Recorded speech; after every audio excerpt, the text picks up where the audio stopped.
everybody, this is Diane, your 40-something who is having a cup of Earl Grey hot. And this is Marnell, your co-host of Last Resort, which I guess I can't say that anymore. You really can't. I'm getting some good feedback. That's right. We're going to talk about him later in the episode, but thank you, Thomas Reese, for reaching out on Facebook and giving me some high praise. So thanks for that. Yeah. So we have the 2-hour season finale in the form of 2 episodes. What did you think? Goods and bads. It had a lot in it, and it was very gory and gruesome, which I kind of enjoy. I'm not like a torture porn horror fan, but I don't like. Oh God, what is the one with Saw? Saw. Yeah, I'm not a big Saw fan or anything, but I do love a little bit of gore in my horror movies, and so a walker biting some dude's nose off was awesome. It was pretty awesome, I agree. And Nick gouging the dude's eyes out, pretty awesome. I actually was trying to eat steak with some steak sauce at that point and watch through my fingers. Yeah, no. Well, Nick kind of watched through his fingers, too. Yeah, that was a bit squicky. So I gave it 4 eye sockets out of 5. Oh, you know what? I didn't even have a rating. How could you not have a rating? I just... one, I didn't know if we were going to do this as part 1 and part 2 or all in one. So all in one, I would have to probably... I kind of have to rate them on a curve for Fear the Walking Dead, not as a Walking Dead or a Preacher or anything like that. I will give them high praise, and I will give them a 3.75, 3.8. Okay. That's pretty good. Yeah. We're pretty close. Yeah. I mean, it was a season finale. There's always going to be a lot of high drama and action and things like that. And we kind of went a little bit full circle where, last season at the end of the season, we were killing off Chris's mom, and now we've killed Chris. So I guess Travis really needs to watch his mouth around Robert Kirkman. And I think this would be a really good time to put in a PSA and say, drowsy driving is worse than drunk driving sometimes, people. Do not fall asleep at the wheel. Oh my God. Guilty of the second part of drowsy driving a lot. Yeah, so I've so been there. Yeah, I've done the whole micro nap where it's like, oh my God, where am I? Yeah. So I'm back to crack the whip and to instill some structure, because you and Brian just have no structure. We did. It was all willy-nilly. No, it was awesome. And I actually envy people who can podcast without doing extensive prepping and notes, because I'm typically not one of them.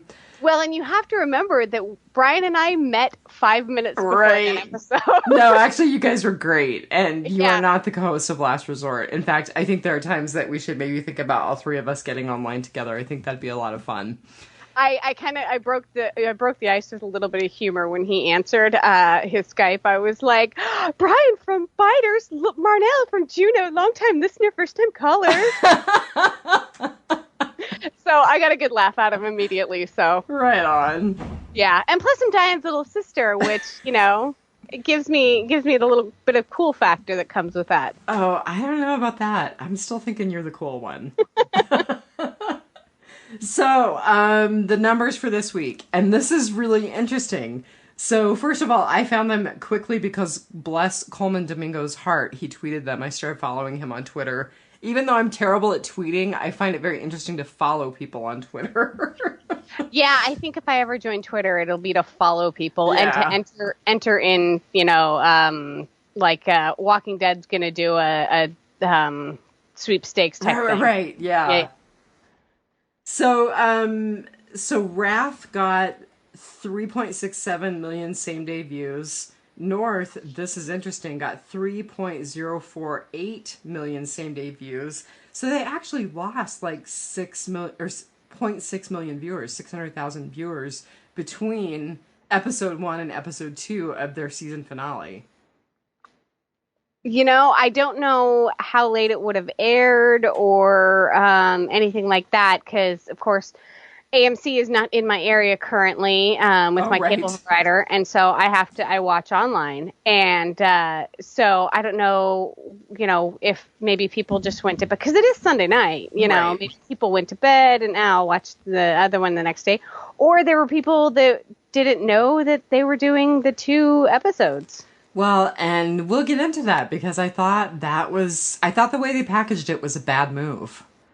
It was a weird move because it's not like, we have Walking Dead next weekend. Right. So they didn't have to like wrap it up real quick. Right. They have a couple of weeks. So I don't know what the purpose of doing the 2 separate episodes and they made it 2 separate episodes rather than just 1 2-hour episode. So they were 1 and 2 for Sunday night, just in terms of broadcast ratings. So, even though they had, I'm still saying 2 seasons in, relatively low viewership. I mean, I feel like I need to go back and look at season 2 of Walking Dead Prime and see what their ratings were. But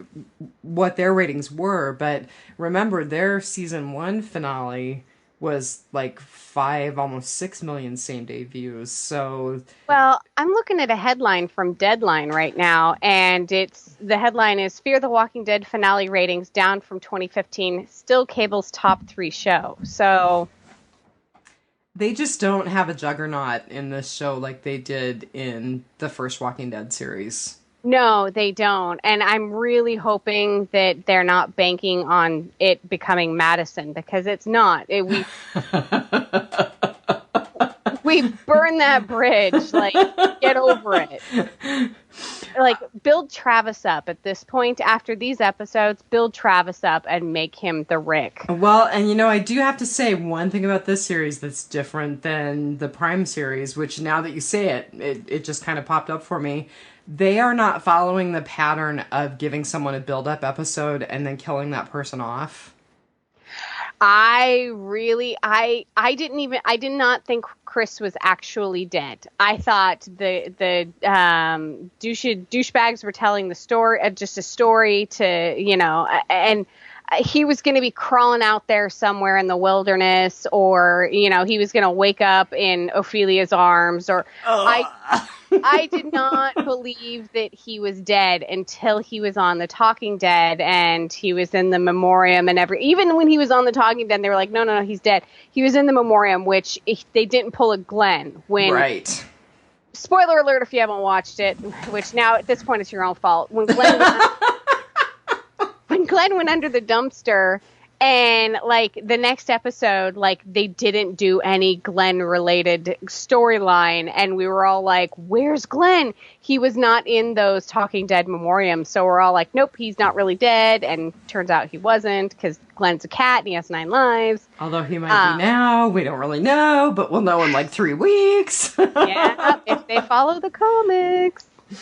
Well, but yes and no, right? Because, yeah, we're not going to spoil. I mean, no. Yes, maybe sort of. If no, they follow the comics. No, because it's not the same. I watched, I can't remember if it was The Talking Dead or if it was Geeking Out with Kevin Smith. I need to watch that episode of Geeking Out because it sounds like it was really good. Yeah, I can't remember. They were talking, I think it was Robert Kirkman, the writer of the Yeah. He's like, our listeners know who Robert Kirkman is. It's all good. He was like, I will not put something in the show before it is in the comics. He's like, it goes in the comics first, and if it even so, like, if it happens in the show, it's not going to happen in the comics. Mm-hmm. But if it happens in the comics, it can happen in the show. But maybe not. Right. I mean, we have a lot of characters who should be dead. We have a lot of characters that didn't exist in the comics. So, right. And Fear the Walking Dead has no source material. We can go anywhere with this. We could kill off the entire family we're working with now next season, which is totally fine with a lot of us. Yeah. Keep Alicia though. She could build up to be a real baddie. She look at Ophelia. I mean, 2 episodes and she's like Miss Apocalypse. Yeah, you're jumping ahead of me, man. Because I have comments on all this stuff. So there's just a lot to go over. I just want to do a couple of quick, like, my traditional things, obviously not Brian's traditional things. Ratings. So our writers and directors, interestingly enough, not the same people for these 2 episodes that were mashed into one, which also leads me to believe that they really were not initially intending to have a 2-hour season finale. Mm-hmm. But for Wrath, it was Kate Barnow and Stephen Schwartz. For North, it was Dave Erickson and Andrew Bernstein. And to be honest with you, I didn't look any of them up because I know we talked about Kate Barnow, Dave Erickson, and Stephen Schwartz. I'm not sure if we talked about Andrew Bernstein, so I didn't burn the brain cells, quite honestly. So title meanings, Wrath. I mean, obviously for me, it was about Travis's wrath being unleashed. Yeah. It was also kind of about the Narcos' wrath being unleashed. Yeah, what's funny is we saw that a little more in North. Yeah. There was some crossover because we saw Ophelia going north in Wrath, and we saw the Narcos' wrath in North. Right. So there's definitely a relationship. So North, it obviously gets this title from where Ophelia was headed and ultimately where the rest of the group was headed. Because I think you're right. I think that's how they're going to be reunited. Mm-hmm. But North is, when I think of North as the element and North as the direction, it's associated with hearth, home, a lot of comfort. It's usually associated with earth and earth gods. So I'm kind of wondering how that all fits in just in terms of them heading north. Because it sure doesn't look like they're heading toward comfort, hearth, or home. Well, North would be home for them. Well, for most of our group, yeah. Yeah. Yeah. I don't know. I didn't have anything very profound to say about either title. I thought they were good titles. I thought they were appropriate. Yes. Yes, they were. It didn't leave me scratching my head going, what was that title supposed to mean? No, it was a little on the nose. Yeah. Yeah. Yeah. And then Thomas Reese suggested that Cliff Curtis, who plays Travis, be our featured cast member of the week, which I thought was totally appropriate. And I honestly couldn't remember if we had featured him in last season or not. So I just went ahead and pulled up his IMDb so that we could talk about him a little bit. Right. So he's from New Zealand. He's actually Maori descent. I hope I said that right. And he's basically been cast as multiple ethnicities. So his IMDb says that he's played Mexican Americans, Colombians, Arabs, Persians, people from Chechnya. He's had all sorts of different ethnic roles, but basically his best known role prior to this was actually as a Maori person in Whale Rider. Huh. So he's ambiguously brown. Right. Oh, that's horrible. Well, I mean, it's true. It is. So us gringos can't really tell the difference much, can we? Oh my God, that is so bad. Oh, I can't believe you just said that. He's lucky. I would have actually... he's got casting... what's the word I want? He's got lots of flexibility in terms of exact flexibility. That's the word I want. Yeah. Yeah. So, some stuff that I didn't know about. He actually was in Three Kings, which is a movie that I really like with George Clooney and Mark Wahlberg. It has been so long since I've seen that movie that I didn't even remember him being in it. And he had just an eensy-weensy part where he played, quote, an Arab. So whatever that means, he probably had 30 seconds on screen. I know, right? I'm embarrassed, but yeah. He played in the piano, so I suspect he was probably someone who was supposed to be Aboriginal or something like that in the piano.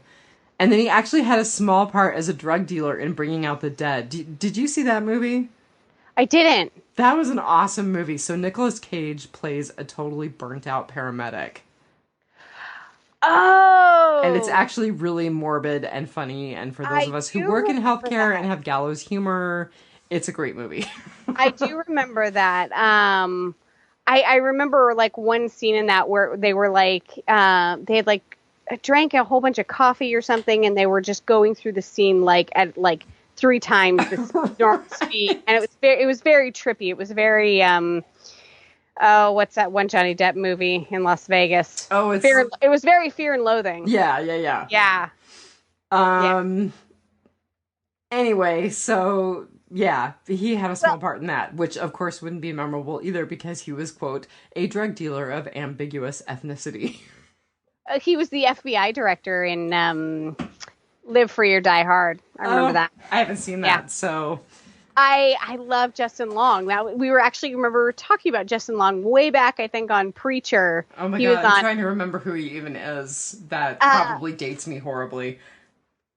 He's one of those guys where you don't know his name and you like mention him. In Zach and Mary Make a Porno. Okay. Yeah, we were talking about that. Yeah. So I'm a Justin Long See why fan. you all should be listening to the Preacher podcast. Crossover. Let's see. Is there anything else? So Cliff Curtis is one of 9 kids. Poor soul. Wow. And he played Pablo Escobar in Blow. So, I would not have placed that one either. Well, so there you go, man. The actor has range and depth. Okay, I'll give you that. That's fair. Wow, he's really been in a lot. Yeah, I mean, I think he's had fairly small parts. I think this is probably, again, kind of a breakout for him, but... It's stuff that I'm going back and I'm like, I don't really remember him in that movie, but okay. Like Push, The Last Airbender. Yeah. So, that kind of leads us into tell me about your epic. I think they're kind of the same thing. Brian. Yeah, again, I just kind of mushed them together. I treated it as one episode, so. Well, but my epic and my epic fail are kind of one thing. Like, Brian got his wish. Which was? One of our main characters died away from the group, and well, they got the story. They didn't get to see it. They don't have a body, no closure, nothing. It's just these, 2 douche canoes, told them that. And see, I'm surprised that Travis believes them, other than that they're just really horrible guys, and that sounds like something they would totally do. And he knows what their history is. He knows what they'll do. Right, but and granted, he was kind of beating them to death, and you'd think if if Chris really was alive, they'd be like, no, we'll take him to you, But I, as a viewer, couldn't believe seeing in the flashback that Chris actually, they did him that way, it just, so Brian got his wish. He said that, in real life, they would never see each other again. And he and I talked about that several times. And yeah. And we didn't quite get our wish because I think it's true too. I think sometimes people just disappear and you never know what happened to them. Yeah, because even in Walking Dead Prime, what's her name's daughter came out of the barn as a walker. Right. So we got that story. We didn't get the whole story, but we got closure. There was a body. Yeah. But I mean, even this, because we have the story, we have closure. I almost wish that Chris had just disappeared completely and we never heard a thing again.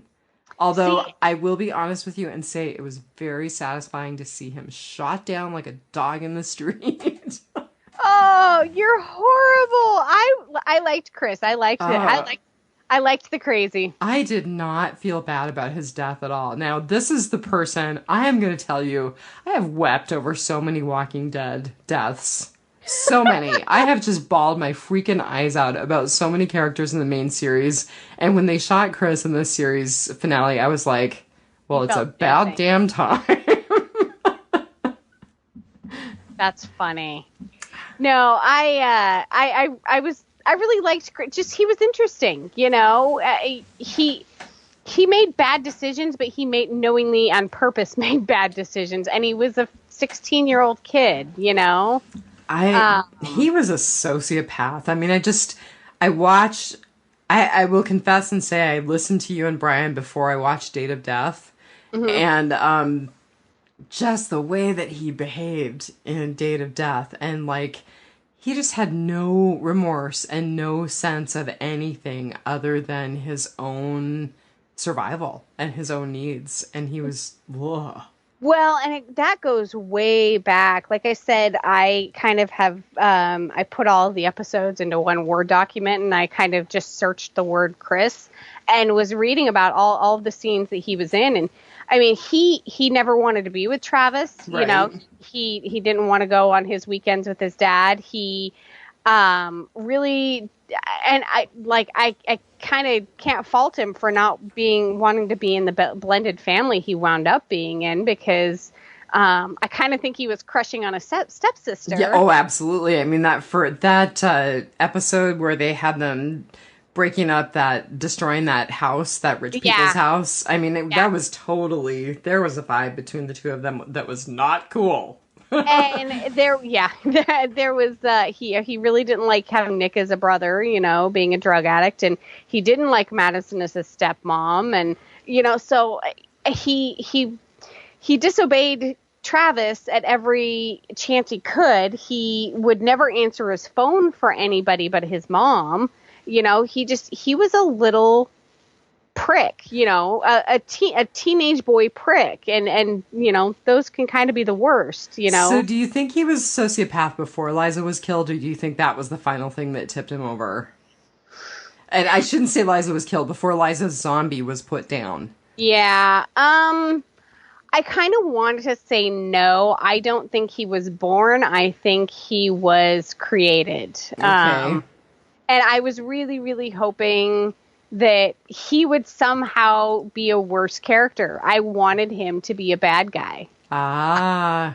I wanted, like, to see the beginnings of a Governor or a Negan or, you know, even the Claimers, you know, something. Just, even if it was a mind, I could totally see those guys becoming the Claimers too. That's actually a really good catch. I didn't think about the Claimers at all, but that's a good comparison. Yeah, because that was just a roving band of sociopaths right there.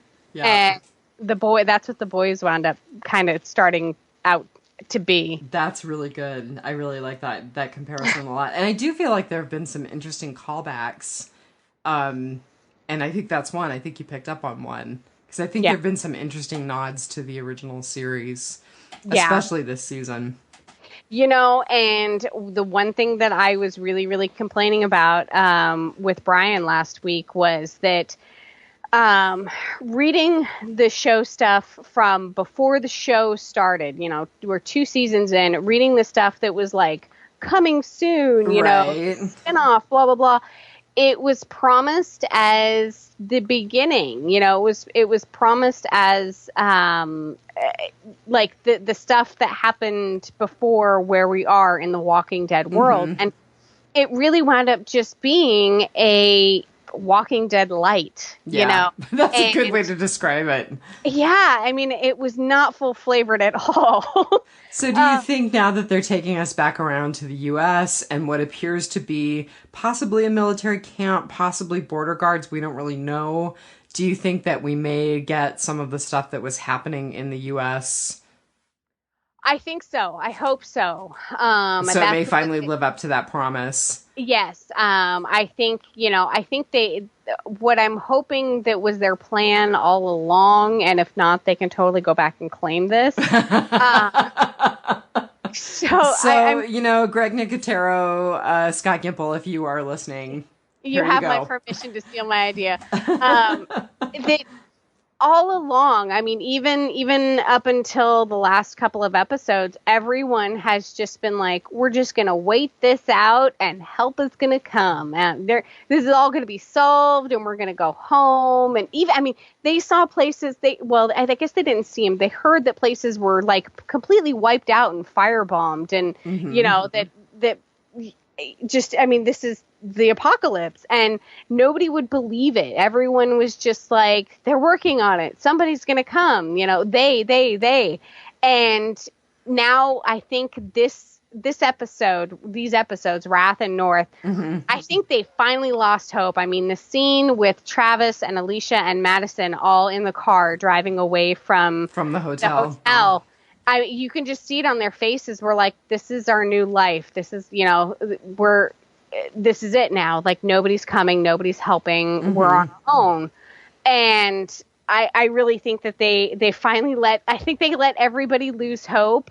And, the Nick's group lost their home, and, and all of a sudden we have hope again. It's like they wanted to dangle it right out at the last second and get, they wanted everyone to lose hope. And now, But you think we have hope again? Hope springs eternal. No way, man. Luciana is shot like a dog in the street, not dead. At least we don't think she's dead. And yes. Nick is freaking out, going, Lucy! I mean... And that's what they dangle it in front of you only to snatch it away. So we see the camp and we see the helicopter and everything, and we're walking across the border and everyone's all good. It's happy. They're going to be rescued and saved. And then I want to call them Minutemen, and I know that's totally the lingo that I was looking for, because that's what I thought the dude who found Ophelia exactly was. I'm sure that's going to. Sorry, Brian. Brian. We're apologizing now, but Trump's guards are on the border. Well, it happened way before Trump, but I'm sure it's a very polarizing statement. Whether you love them or hate them, they are not official border guards, but they feel it is their need to guard the border. And since, we saw the one border guard in his little crossing booth that was, all zombified and trying to get out. So we obviously have some guys who have taken it upon themselves, at least in my opinion, my belief, these are not official, that they've taken it upon themselves to see that the border remains intact. And because apparently zombies only cross borders. What? Or they're coming for our resources. What? No, I think they're really looking to keep out the refugee situation. I think these episodes unfortunately had a lot of broad political statements in them. I agree. And so it's really going to be hard to talk about them and maybe not offend some people, because everyone has an opinion on it. And I try to keep mine a little quiet, but just because I don't like the negativity. But I think that those guys are kind of like Minutemen, where they are not official, but they have taken upon themselves to keep the flow of refugees from flooding into the U.S. and overwhelming our resources, which we saw in the hotel. Right. I couldn't stand that in the hotel. And I kind of thought about it a little later, and I justified it to myself a little later, in that they have this giant hotel with hundreds and hundreds of rooms, and they have these people camping out in the underground parking lot. And I'm like, what is that all about?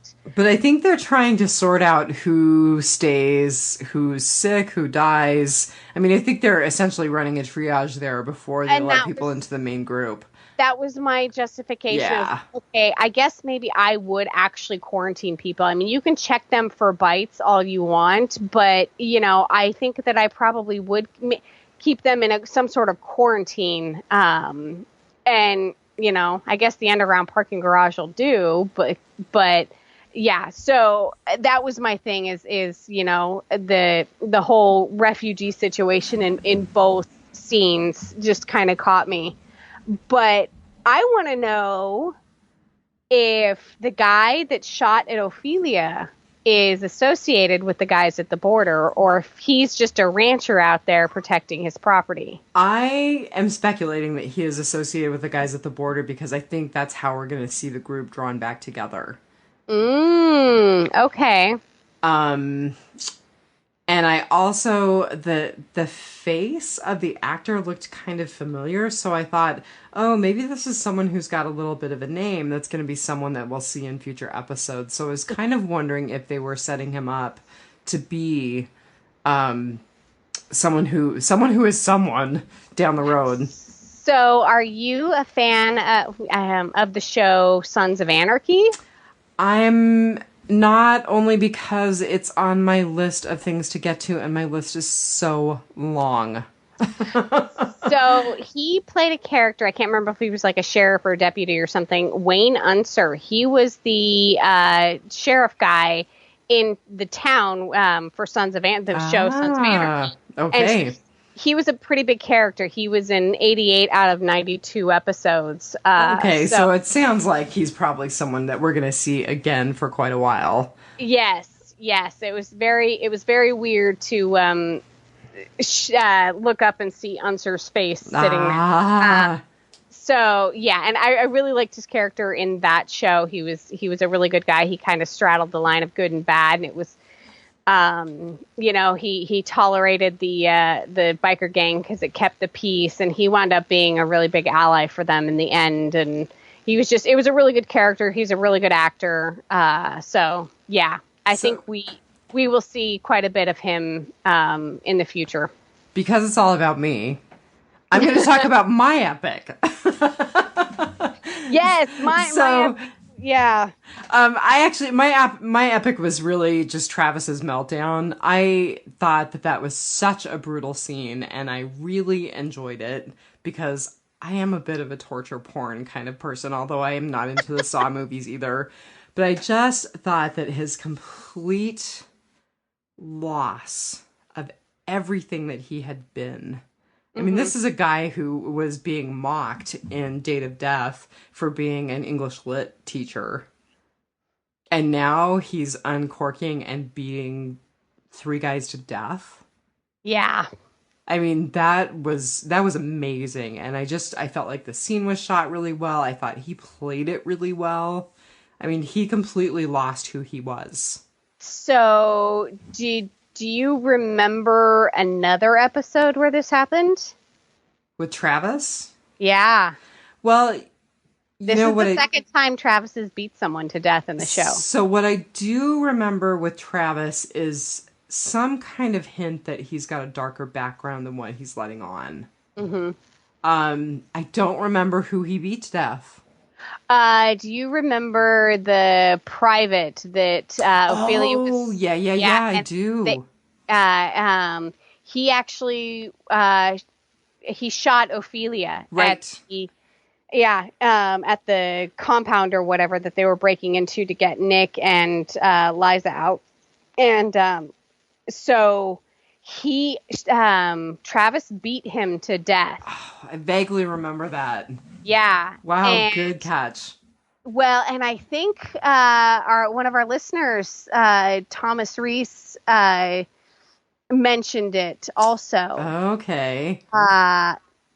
Someone mentioned it. That is not beating someone to death like that is not something that you just do. Like right. that's something that you've learned to do. So maybe Chris's little sociopathic heart isn't falling so far from the tree. Yeah. I do think that we now are seeing a Travis who is just devoid of everything that made him the person that we thought he was. Yeah. So that was definitely my epic. I thought that was really, really well played and well filmed. So what's your fail? My fail again is the Chris scene. Okay. It was so anticlimactic for me. He was starting out to be, a real character. They were getting some meat on him, and, we see him, just shot in the head in a flashback. I'm like, really? We couldn't have had his nose ripped off by a walker, or it was so anticlimactic. That's why I didn't believe it was real. I was like, they're not going to do Chris like that. He's gonna, be ripped to shreds by a horde, or, something else has got to happen with the guys. I'm really disappointed that it was so quick and clean, and we didn't even really get to see it. I mean, we saw it in a flashback, and yeah. I agree with that to a certain degree because, I've been advocating for them to kill off a main character for quite some time now because, good God, they've got to kill somebody off. It's the zombie apocalypse. Yes. And I agree. I mean, it just didn't have any real impact. Yeah, exactly. It certainly had an impact on the trajectory of Travis's character, but it didn't have any real impact on me as a viewer, other than being quite satisfied that that little sociopath was gone. Yeah, I think it would have had a bigger impact if and I know, Brian, you're going to hate me saying this, if it had happened in front of, or if they would have seen like the Walker Chris, that I think it would have had a bigger impact on the family. I think, Madison and Alicia would have felt something more, even though Alicia seemed to feel really bad. I really liked that interaction with Alicia and Travis when she brought him some food and they talked about it. That was a more genuinely emotional talk than I think that she has ever had with her mother. And so that's my two characters now are Alicia and Travis. I really hope that they build them up. So. Well, I do think it's going to be interesting to see where it goes. And as much as I've squawked about not enjoying this as much as I enjoy the original series, I will continue to watch it. If nothing else to podcast on it, but also because, now I'm curious to see what they're going to do with the characters who remain. Because they certainly have set up some challenging scenarios for all of them. And it's part of the universe, Yeah. I'm really hoping, for maybe some later episodes, some crossover characters that have since been killed off on the Walking Dead Prime. I don't know. I don't know that we're ever going to see it, but you do make me think of another callback. So I was remembering, I'm going to forget his name. The Latino guy in the first season called Rick Grimes. He called him Helicopter Boy. Because remember, Rick had that vision of seeing that helicopter in Atlanta. And I mean, I think he really did see a helicopter. I just don't think that we ever followed up on that at all. And so the helicopter in this finale made me think of Rick and Helicopter Boy and all that. So. Oh, that's funny. He wasn't one of the essays that. Not one of the Vatos. No, Vatos, he was the guy who he was part of the original group of survivors at the quarry. And he and his family left after the camp was overrun by zombies. Okay. Yeah, no. So my fail was really that they crammed 2 episodes into one slot and made it their 2-hour season finale. I'm not sure what the motivator was. They obviously were made as 2 separate episodes. They were obviously filmed as 2 separate episodes. It's almost like someone went, oh gosh, we need a 2-hour season finale. Let's just put these together. Yeah. And I'm not, it felt really haphazard and it felt really slapdash. Yeah, it felt to me like they were having to wrap it up because something was going to be on the next week. Like they were premiering Walking Dead the next week. It was like, oh, we can't have like both of them on the same night, so we're just going to have to air these 2 as the season finale. Yeah, it was not. It didn't seem planned. Yeah, it didn't, and it was really weird. And I think you're right. I mean, maybe there was less viewership because people were like, okay, that's done. We'll watch the next one next week. Yeah. I think it really shows in that they were filmed separately, they were named separately, they had different writers, different directors, and I'm just not sure what motivated AMC to do that. And it kind of felt disrespectful to the fans. Yeah. I mean, we, for better or for worse, we geek out about our 90-minute season finale, and here they're like, ooh, 2-hour season finale, and it's like, no, not really, you just took 2 episodes and crammed them together. Well, and it's funny they didn't have to do that. They could have gone back post production. True. Because we left off with, Chris beating the guys to death. With Travis beating the guys to death. Yeah. Oh, I'm sorry. Yes. And we picked right back up on with a catatonic Travis, in North. So that could have just been a commercial break. And, if they'd have gone back and re-edited a few things and maybe, come up with one name for the title of the episode, then it could have been done better. Yeah. I mean, that's a small point, but to me, it was jarring. It was disruptive. It took me out of the flow. I mean, Yeah. I saw the ads for a 2-hour season finale, so I was expecting one episode, and then when I had 2 episodes, I was like, what? Yeah. It's like, and it was kind of at the last minute. It's not like we were expecting this all season. Like right now, I can tell you that the Talking Dead is doing a 1.5-hour special after the season premiere of Walking Dead Prime, and they are going to have all of the characters that are in the Negan scene on set with them. Oh my god, that's gonna be so awesome. That was planned. It's been advertised. Like, I know about it way ahead of time. This whole 2-hour season finale was, I didn't know about it till about a week ahead of time when Brian and I were talking. I was like, oh, look, I'm watching 2 episodes that night. Well, so the other thing is, we're going to have a week off, and then they're going to do basically a preview that is, like an 1.5, 2-hour recap of the first 6 seasons of The Walking Dead Prime? Mm-hmm. Which I think will be interesting. I mean, I'll watch it. I don't know if we're going to podcast on it. Probably you, me, and Brian need to talk about that. But, yeah, they had time. They had time. They could have done the last episode next week, then did the premiere or the preview, and then did the premiere. So I'm not quite sure what the motivator was. But anyway, that's my epic, or that's my fail. That's my small gripe. Yeah. So what's your epic fail? You had mentioned that your epic fail and... I'm sorry, my epic and my fail were the same thing. Okay. My epic fail was Travis killing Oscar. I know that it was an accident, and I know... I can't see that I mean, I guess that just shows how unhinged he was. But then we went through the whole rigmarole of Oscar's brother, whose name escapes me.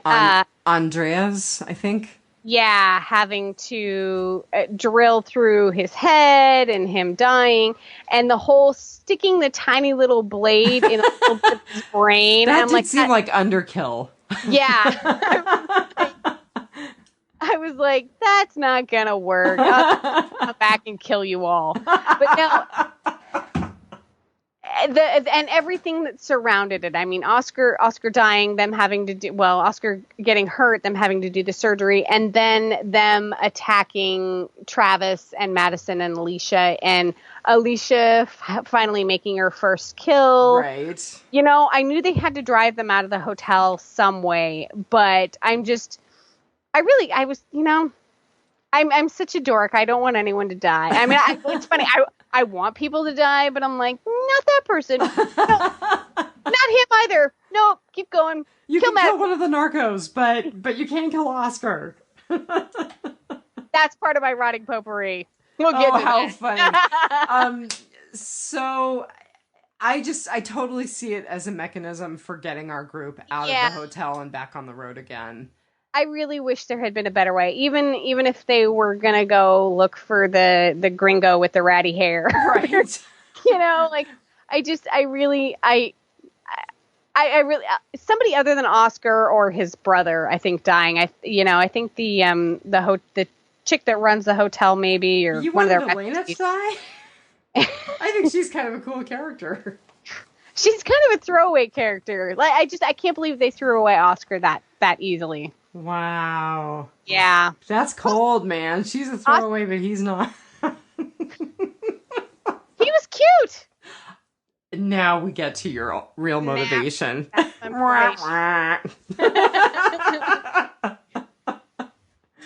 like Daryl cute, but well, yeah, there you go. I also thought Marco the Narco was cute too. So and all of the narcos made really good zombies. I will give them that. Yeah. We're gonna get to that. So my epic fail. Your epic fail? My epic fail was big. At least I thought it was big, and it was kind of some realizations. I know what it is. Okay. It's gotta be the Alejandro thing, right? No. Okay. Damn. So It was actually some realizations about what makes this series different from Walking Dead Prime for me. Because I finished this season with the whole, God, everyone is broken, and I don't like anyone in the Mhm. series. Except, again, I have this lingering affection for Strand, who now, once again, we don't know what's happening with him. I don't Um, know how that is going to work because they know that Strand helped the family escape. well, and So, he also recovered really quickly, but I'm not going to get into that either. But just that realization that everyone is broken. And so then I started comparing the characters in this series to the characters in the original Walking Dead. And I was like, everybody in the original Walking Dead is broken too. oh yeah. But we had people in whom we could believe before their brokenness became apparent. And now, because we developed those relationships and had that faith in those people, even though they are now broken in some way, we still love them and we still have faith in them. But don't you think that the people in Walking Dead Prime were the apocalypse broke them? Something in the apocalypse broke them because Rick, it was his wife with his best friend, after they thought he was dead, and it seemed like Or everything. if you listen to me and Brian before they thought he was dead, because I think they were doing it before. But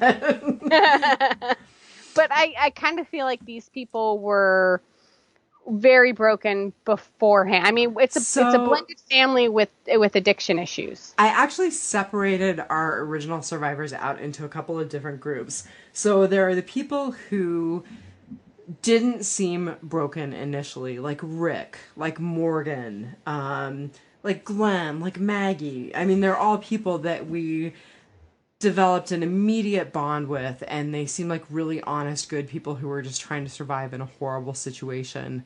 But then we also met people who we knew right away were broken, like Daryl, like Bob with his alcoholism, like Eugene, who we all know was really lying all along. None of us believed that he really had the cure, you Right. know? Like Carol, who we know was horribly abused and passive and weak. Yeah. And all of these people became people that were precious to us. And in spite of, and sometimes because of their brokenness. But I just finished this season of Fear thinking everyone's broken and I still don't like any of them. Like, I watched that scene where Travis and Madison are standing at the window holding each other's hands, and I'm like, you two are just really icky people, and I don't like either one of you. Well, and in Talking Dead, Robert Kirkman talked about Madison's character because I didn't even catch it. That she talks about having killed the horrible things that he's done, and I forgive you. And I'll forgive you when you do them again. And I've done horrible things, and blah blah blah. And they talked about she talked about her killing Celia, locking her in with Right? walkers, and she also, there was like a slight little and the things I did before all this started, like it was something very vague and something that I missed the first time. And I, even watching it again, I probably would have dismissed it. But Robert Kirkman said that she does have something that they have pre-planned in Madison's past that will be a large part of her story arc. So we know that she, at least we think, that she was an alcoholic. Mm-hmm. And I just wonder if it, I mean, I've always speculated that there was something deep, dark, and awful in her past because of that. Yeah. But, there's just nothing about these people that I like. Yeah. And I know I'm a broken record. I'm sorry. I apologize to all the listeners now. But, again, Rick woke up and we were like, oh, hero cop tragically can't find his family. We're totally enmeshed. Carl, oh, that poor kid. And I swear to you, the first time that I watched the reunion scene with Carl, Lori, and Rick in the camp, I cried my eyes out. I still cry. because Oh, funny. because I obsessively rewatch all of the previous seasons. And so you see this human nature that is, I don't know, maybe human and forgiving and compassionate in the original survivors that I don't see in any of these survivors. I like Yeah. Strand because he's smooth and because he's smart, not because he's kind and compassionate, you know? Yeah. And see, that's why I liked Chris. Well, you certainly didn't like him because he was kind and compassionate. No, I think I'm drawn to the people who almost have a ruthlessness to survive this, you know? You're going to have some ruthlessness because it is fear the dead, fight the living, you know? Well, and I think there's real truth in that. Because you get to a point where the walkers are the least of your problems, Yeah. you know? The town saw that with the narcos, and we started to see that with the refugees when they were trying to overrun the hotel. Well, not just overrun, but I mean, when the one guys were When the America Dude Bros were going to get better treatment. Yeah.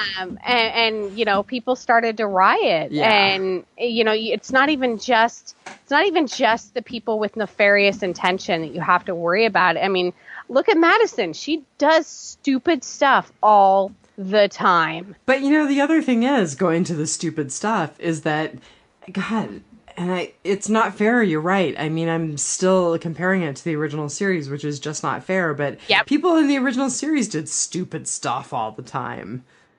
You know? Yeah, but it wasn't like, I didn't feel it wasn't like, I'm going to turn on all the hotel lights and signal Nick because I know he's out there. Yeah, she's very selfish. Yeah. And I kind of find it ironic that they pointed out she in the previously on, they showed where she said if anybody lays a hand on anybody else, then they're out. And then Travis goes and beats these two guys to death, and the guys made it a point to be like, that was your rule, I did totally think as soon as Travis lost it that her words were completely rebounding on her. Well, and then the scene where they've taken Travis into custody, mm-hmm. and Madison, Strand, and Alicia are talking, and, Madison's just like, well, he's out. He's got to go, blah, blah, and Strand is like, they're discussing it. And Alicia's like, well, then we go with him. And Madison looked at her like, what are you talking about? She has no affection for this man who was her husband. She looked at Alicia like she was crazy, and Alicia's looking back at her like, well, we're going too, right? Like, I feel so badly for Alicia because she is just the voice of reason in all of this stupid madness. See, there's just nothing about her that speaks to me either. Like, I wasn't stricken by her killing. I wasn't stricken by her being stricken by her killing. I just was like... See, and I started to really like her in the episode where she was counting the walkers going by the room. Oh, that's funny.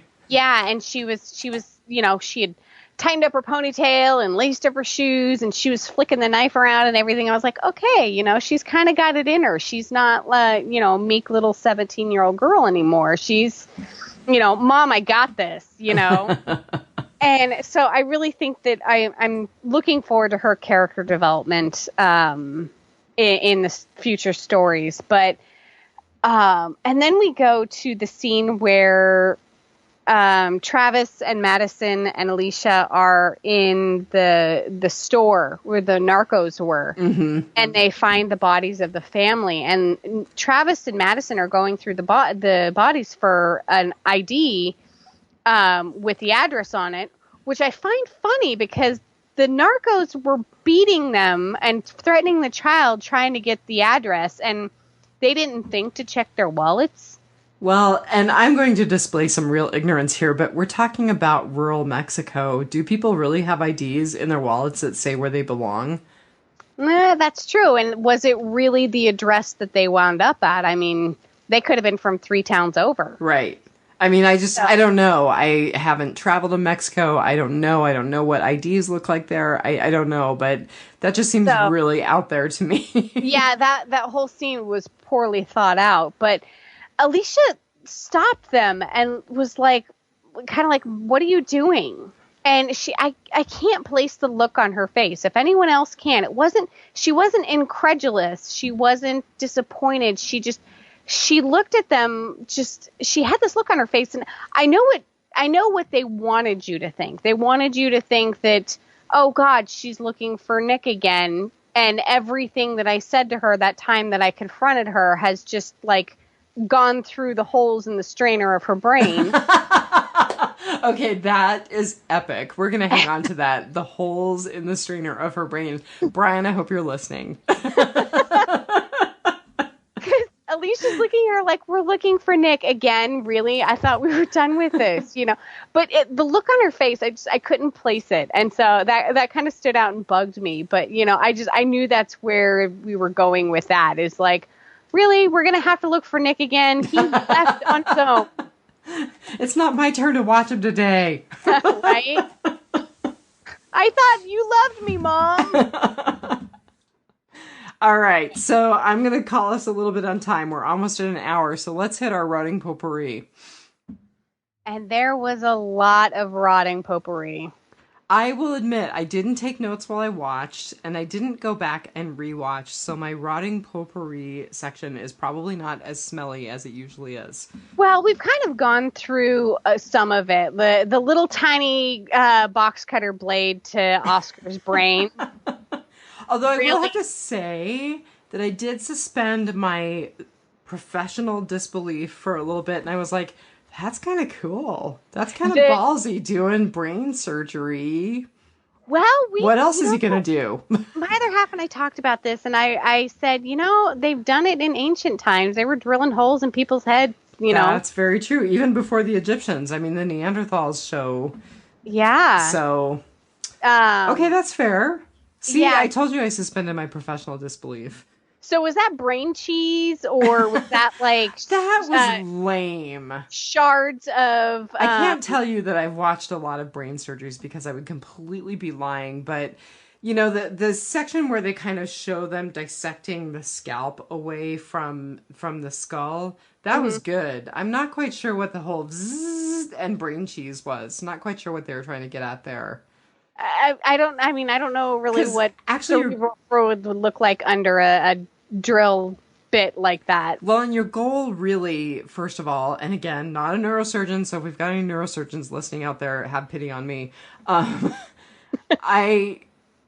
goal really is to surgically remove that part of the skull, and I'm assuming that they were draining a hematoma, which is blood.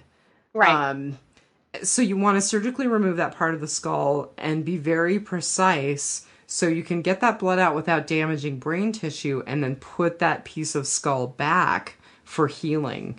Right. And I know that sometimes, and again, I've never worked in neurosurgery, sometimes they'll actually hang on to like that piece of bone. They'll sew it someplace else. Well, they won't put it back in right away. Yeah. And then once they're sure that the hematoma is fully drained and the person's going to be okay, then they'll look at putting the bone back together. I don't know how all that works, but yeah. I've seen where they had to sew it like into the person's stomach to like keep it interesting. Like, living tissue. Well, you have the thing on the coconut milk right, so I'm not gonna argue with you. But yeah, the brain cheese stuff was kind of weird. I wasn't quite sure about that. And I totally agree with the small, tiny X-Acto knife being the end of Oscar. I don't think so. It was just this tiny little stick, just like you're poking an olive in your mouth. Tink.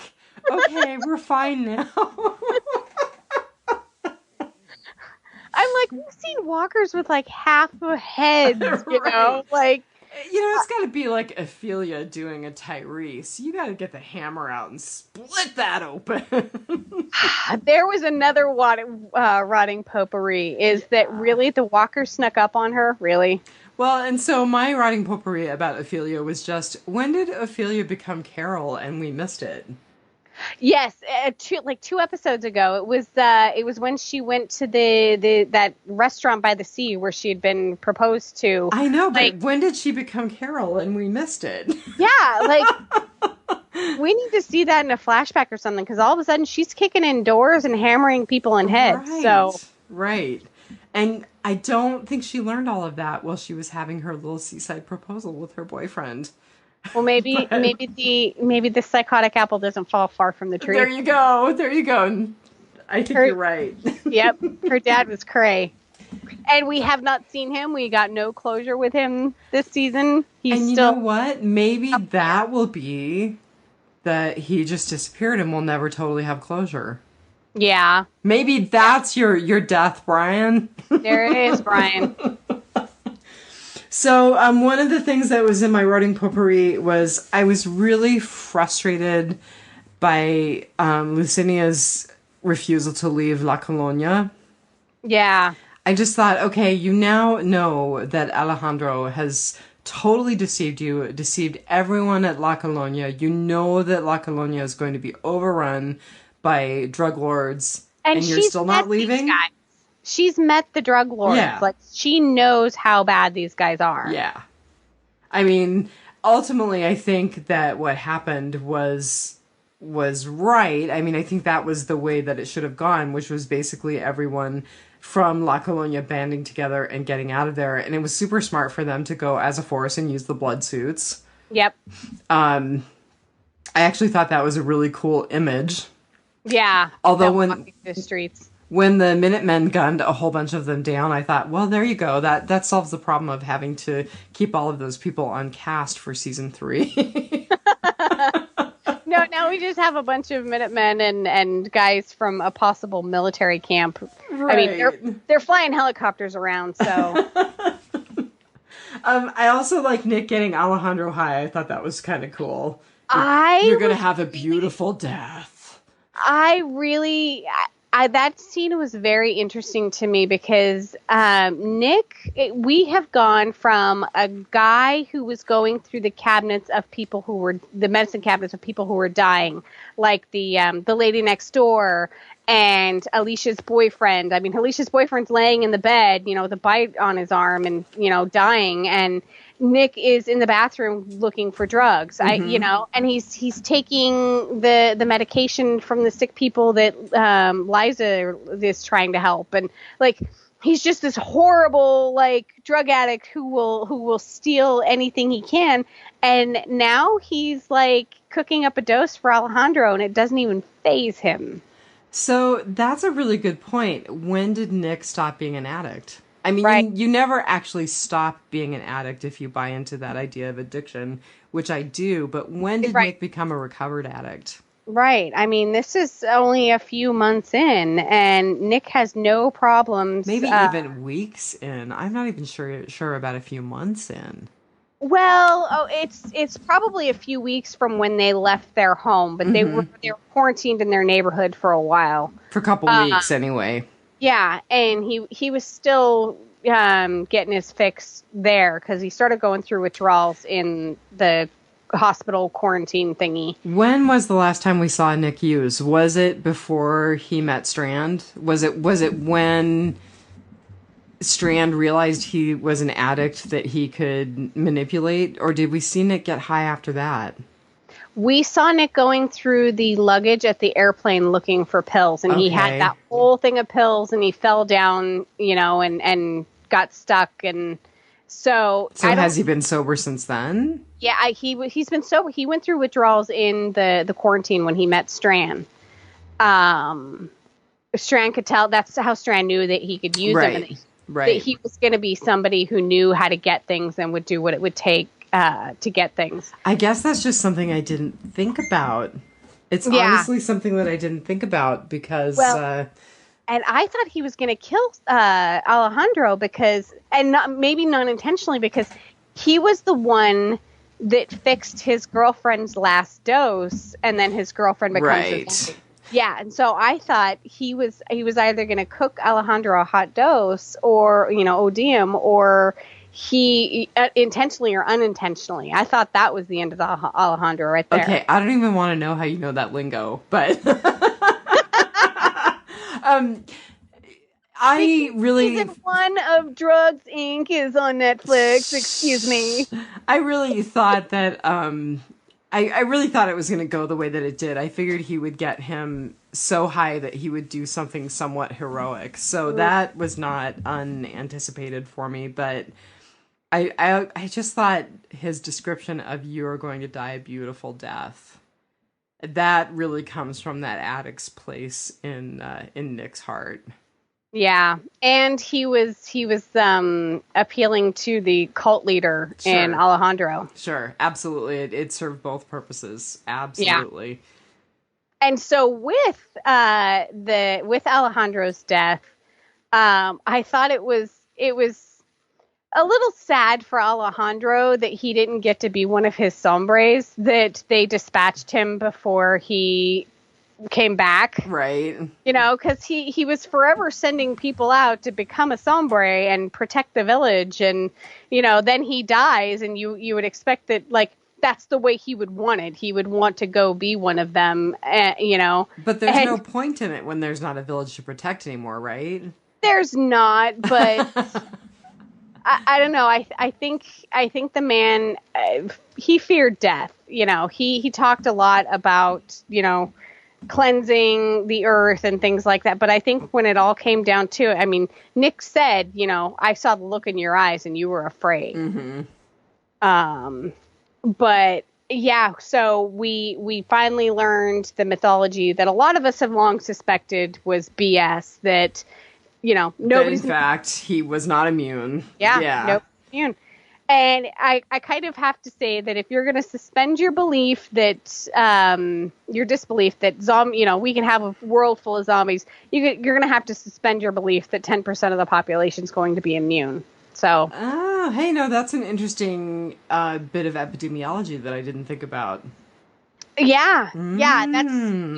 My other half and I have talked about that a lot. That 10% of the population, and it was in Feed. The books that... Right, those are such good books. If anyone has not read the Newsflash series by Mira Grant, Marnell and her other half got them for me, and they're a great series about zombies. Love them.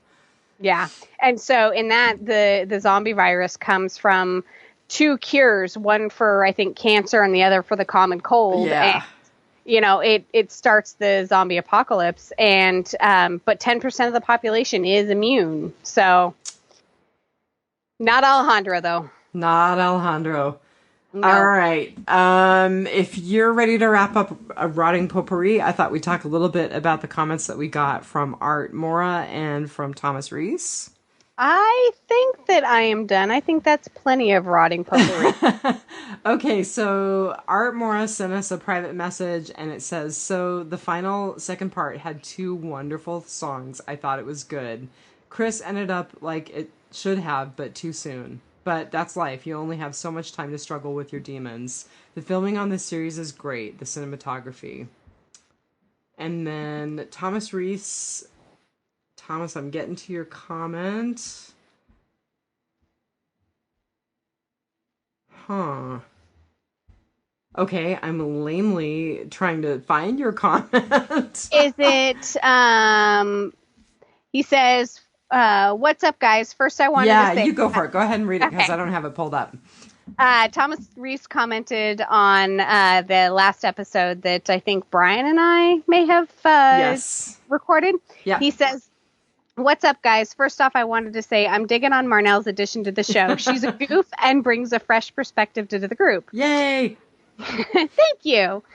Secondly, I got to give the guys some bleep for sleeping on Travis. He is unassuming, passive pushover, but for some reason seems afraid of violence, like he's seen it. We're going to get flashbacks and find out. Yep. He's used to be some kind of gangster and lost someone close to him. As far as Chris, he's done. Unredeemable. I think he scared his buddies away, and we're not going to see him till next season, and he'll be some kind of big bad, and that's what the show is missing. I hope Madison dies. I hate that. Rhymes with witch. LOL. She's a horrible actress and her character's annoying as hell. Sorry for rambling. Keep up the awesome work. Keep recording it and I'll keep listening. Yay. Thank you, Thomas Reese. Yes. Thank you, Thomas Reese. So I commented back, thank you for the feedback. And I think he's onto something with Travis. And going back in, I found where he had, beat the one guy to death. And also, he was really super against guns. Mm-hmm. He didn't want Chris to learn guns. But it sounded like he knew them. Yeah. So he was onto something with Travis. He was a little off on Chris. So he also said, in season 1, there was a scene where Chris got headbutted in the nose. Travis takes him to the bathroom to clean him up. Oh. Travis, it's fine. It's not broken. Chris, how do you know? Travis laughs. Do you know how many times I've had my nose broken? Again, in the season finale, when Ophelia shot, Travis snapped and nearly killed the guy and punched him in the face.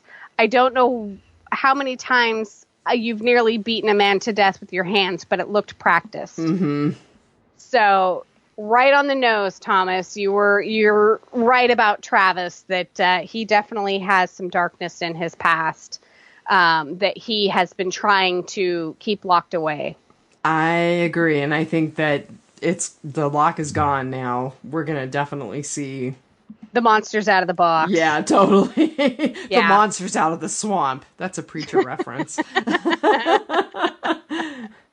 So I just wanted to throw something out real quick. You filled in for me because I had spent some time away at a professional conference, and we had a guest speaker who was a pharmacologist who, it turns out, is a Walking Dead fan.